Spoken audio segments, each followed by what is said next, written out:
Let us discuss next chemical property of alkene, that is ozonolysis. Okay, so which one it is?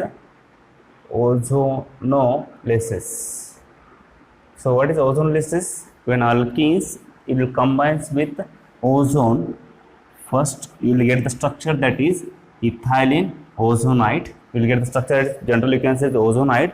After that it will dissociate into corresponding aldehydes or ketones by with zinc and water. Okay, you will see the reaction. Okay, so ethene or CH2 double bond CH2, and when it undergo ozonolysis you will get the structure that is, you will get the cyclic structure that is CH2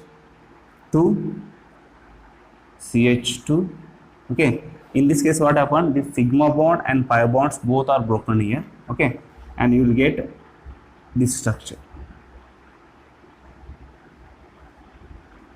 This is called as ethylene ozonide. This is called ethylene ozonide.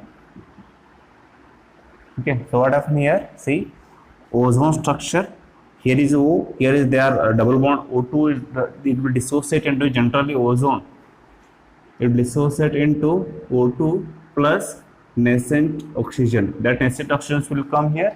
Remaining O2 they are combined here. Okay, so just you have to insert the ozone into ethene. So next what happened in this, if you add zinc and H2O, so what happened in this process? What happened, this bond is broken, this you will get the structure. Okay, so just you can write here H2O in presence of zinc. So what happened here, CH2O, and this oxygen goes to here, you will get para. Okay, so you will get the structure 2HC double bond OH plus H2O2. Okay, you will get 2HC double bond OH, or you can say is CH2O. So this is the called as formaldehyde. So what is the IUPAC of formaldehyde? methanal, methanol. That is the IUPAC name of formaldehyde. Okay, so if I take another alkenes, if I take propene, see CH3 CH double bond CH2, in the same, if I undergoing ozonolysis, you will get the structure again same. Where there is a double bond, there ozone is inserted, you will get the structure CH3 CH one part, next one CH2, here one oxygen, here oxygen.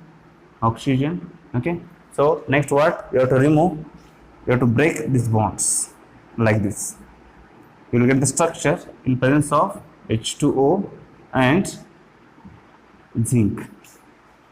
You will get the structure C, CH3 C double bond OH, CH3 C double bond OH plus, this is CH2O in the sense H C double bond OH plus, this oxygen goes to here, you will get H2O2. So you are getting here ethanol, commonly called as acetic acid. This is again same formaldehyde or methanol. Okay, so if you take another example, that is CH3 CH3 double bond CH2. What is the name of this compound? Let's simply see. Let here like this CH3, here is CH3. Okay, so what is the IUPAC of this compound? See, 1 2 3, 2-methyl propene, 2-methyl propene. If this will undergo ozonolysis O3, you will get the structure. See the structure what you will get, again O3 is inserted here, you will get the structure. See, first I will write CH3 here, CH3, written here CH3, then this bond, these two bonds is broken, you will get, see next one CH2. After that you have to add one oxygen here, two oxygens are here. Ozonide, you will get the structure ozonide. Now you have to break. This is broken, this is broken. You will get the structure. See structure CH3 C double bond O. In presence of, I will write here, in presence of H2O and zinc. We get the structure CH3 C double bond O. CH3 C double bond O, CH3. So here you are getting ketones, remember, and here you are getting aldehydes.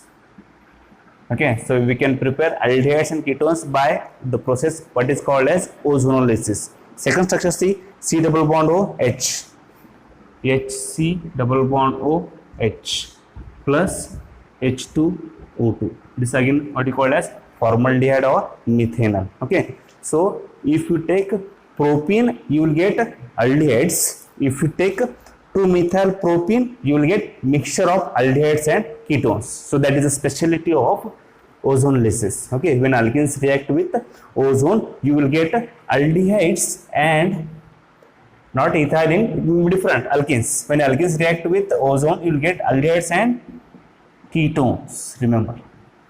Okay, so it's about the ozonolysis. Now see the next reaction. When ethylene react with sulfur monochloride, S2Cl2. Okay, so this is called as sulfur monochloride. To form the gas, what is called as the mustard gas. It is very, very important. Okay, they may ask what is the structure of mustard gas. Okay, remember. So if you take ethylene, CH2 double bond CH2, I will take 2 moles. In that, if I add S2Cl2 mustard gas, the what you call sulfur monochloride, you will get this gas that is called mustard gas. See the reaction what happened. This can be dissociated into, see, one chlorine goes to this CH2 group, another of one molecule, another chlorine goes to against this CH2 group of another molecule. You will get the structure C, Cl, CH2, CH, S, CH2, CH2, Cl plus sulfur. So this is solidified sulfur will remains as usual. So in between two molecules, sulfur bridge will come. Okay. So this is called as a mustard gas. Cl, CH2, CH2, S, CH2, CH2, Cl. This is called as mustard gas. Remember. Okay. So next see, ethylene react with ethylene CH2 double bond CH2. It will react with K2Cr2O7 and H2SO4. Then produces nascent oxygen. Let K2Cr2O7 and H2SO4. You will get the structure that is called as formic acid. Two molecules of HCOOH. Okay, so what is complete structure of this one? HC double bond OH. So you will get formic acid. Okay, so what is the IUPAC name of formic acid? IUPAC name of formic acid is methanoic acid. Methanoic acid, remember. Okay, so when ethene combines with this is undergo oxidation process. Again here taking place is oxidation. For nascent oxygen will come from K2Cr2O7 and H2SO4. You will get formic acid. Now the last one, see, ethylene is oxidized with oxygen or air in presence of silver as a catalyst. Okay, to form ethylene oxide. General reaction, see, CH2 double bond CH2, when it combines with in the sense catalyst, you are going to use silver catalyst, AG, silver catalyst. Okay, if you take half O2, only one oxygen, you will get the structure ethylene oxide. So this bond, one pi bond is broken, you will get the structure CH2 single bond CH2, here is O, here is O. Okay, so one oxygen is inserted in between CH2 and CH2, remember. So this is called as ethylene oxide. Ethylene oxide. Okay, so this is all about the chemical property of, general chemical property of alkenes. Okay.